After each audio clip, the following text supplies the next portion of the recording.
You've made the top of your lies. And one day, what we call God, the totality of being, is giving you the mirror. Look at it. What did you do on this earth? Helping? Diminishing the suffering? Something doing for the animals, the plants, the human beings, other living beings? Or only grasping, taking, greeds, killing? So they are trying to make their agenda because they also know that Nibiru is now in our solar system. And that it means a lot of consequence for the climate. We all know, if we do some essays for what is the real background of the climate change, it's not CO2. We know it. We know it's the sun, it's the radiation, and we know, like the famous astrophysicians are saying now in 2012, one of the most strongest radiation is coming, perhaps even December 2012. And we know, but the governments are not saying that. They say to the people, you have to make a little packet with some drinking and some middle for healing yourself and some bread. In Holland they call that noodpakket, because there can come some difficult times. But they know on the highest level that Nibiru also is coming in our solar system and is arrived now. They call it Planet X. And some of the people who are very clever say, it's nonsense, Nibiru is not Planet X. The people who are not living in nonsense and know, because there is a knowing also from the inside, from the heart, they know that give a lot of problems in the climate. And you can find it also in the clay tablets. You can literally find in the clay tablets, if Nibiru is coming in our solar system, great changes in the climate. Floods, rains. Because our atmosphere and our magnetosphere and the ionosphere, which they try to influence by this devilish instrument, harp, is destroying our lovely creation. Perhaps these forces are thinking that they have the right to do that. No. They had the duty to help the creation. So they are on the wrong way. On the very wrong way. Because if our planet is now in great difficulties, and we have ancient knowledge that we can understand it, and there are honest teachers on this world, even older brothers from older star systems, they are here. You cannot talk to them with lies.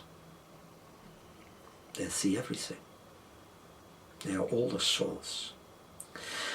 So the power who is now creating an answer in chaos, like their philosophy is saying, we are starting with these, antithese, synthese, and we are giving the change now.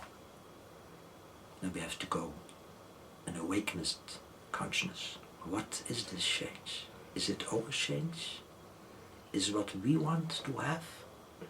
Is that our need, our spiritual need? No.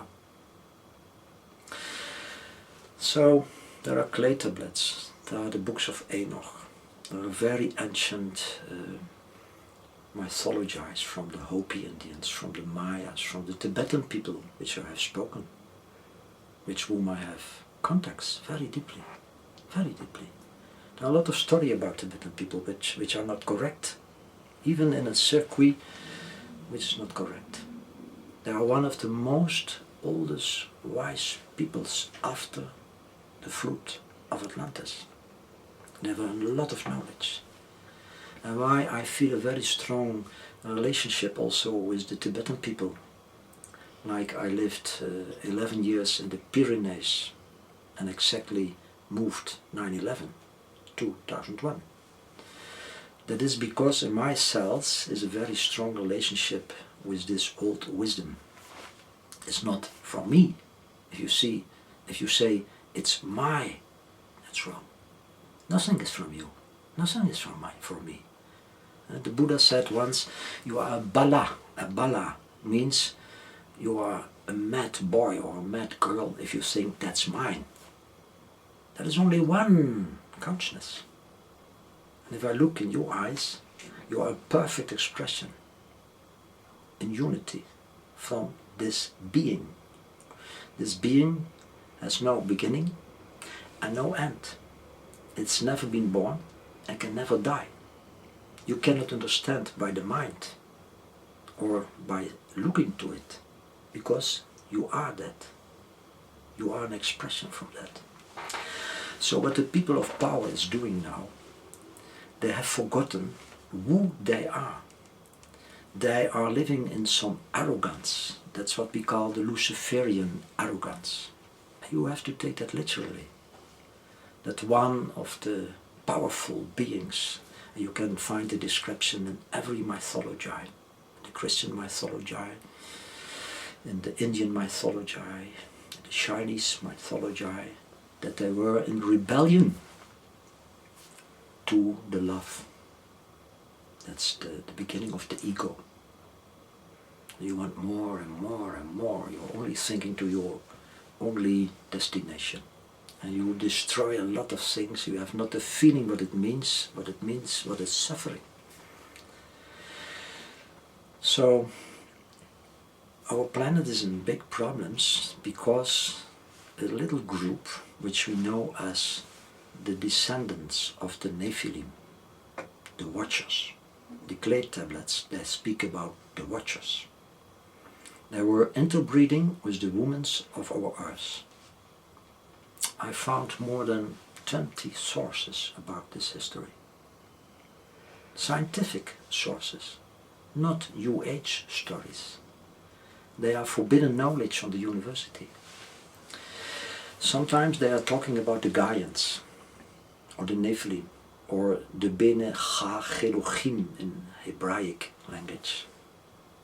And people thought these Gaians, these Nephilim, the sons of God. Which sons? Which? They think that is a story. That's a mythology. It has passed. No. They have interbreeded the human race, violated it, because our destiny was and is always to develop us in love and light, in immortality, not attached to a body, to a material body. We were always in a light body, like the Egyptian knowledge is saying, Merkaba.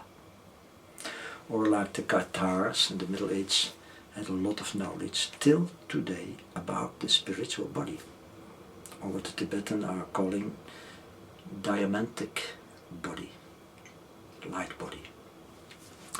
So they took human being in a material body, more and more and more and more and more. They changed the DNA. Even the scientists from Rusland are telling now stories that the junk DNA, and that's more than 97% from our DNA, is containing extraterrestrial materials. They don't recognize it from our Earth. They don't tell it to the university. Forbidden knowledge. So they changed our DNA, they changed our body, they changed our senses, they changed our way of looking by the third eye. They changed everything. And then we came in a story that we forget step after step after step, and you have to understand that that is a period of thousands of years. The agenda is very, very old. It is an agenda from Genesis, becoming, to, in the time we are living now, apocalypse. That means